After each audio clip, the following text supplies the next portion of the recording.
So here's a good question that came in on one of my videos talking about no-till and different types of raised beds versus in-ground beds, and thought I'd answer this with a video in case it helps other people out. They have an acre of land that they're moving into, and they want to start a garden this spring. So what they can do is you can either till, if you can till, it's fine if you want to till, especially the first year. It wouldn't be a bad thing to till in some compost to the area. And I wouldn't, an acre is quite a bit, so an acre is a lot of land to deal with, especially at first. If unless you're a really experienced gardener, I would definitely suggest to start small and work your way up, and increase the size of your garden over time once you get good at it and a lot of experience.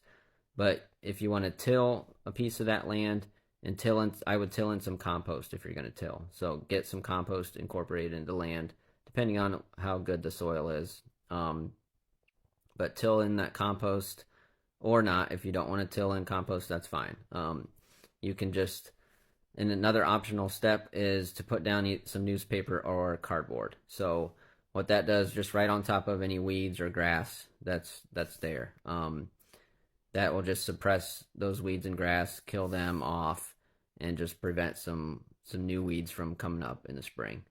So, and you can do that even if you plan on planting right away. So you can put down layers of newspaper or cardboard, overlap them so light can't get in through those spaces.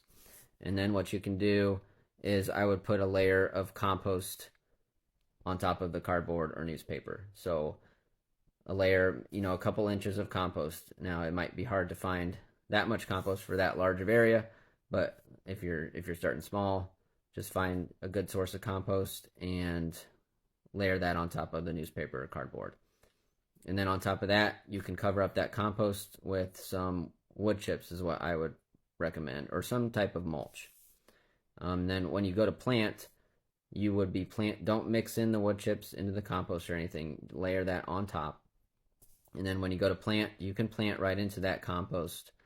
And you can actually cut a hole, where those roots would be going through the newspaper or cardboard. Eventually, they'll find their way through newspaper or cardboard anyway. But you can cut a little hole in the newspaper or cardboard where you plant your particular plant to help it along. But that's the way that I would go about it if it was me moving into a new house and some new land. If you have any more questions, feel free to ask me, and you can check out my website, donotdisturbgardening.com, or email me at Corey@donotdisturbgardening.com. Thanks.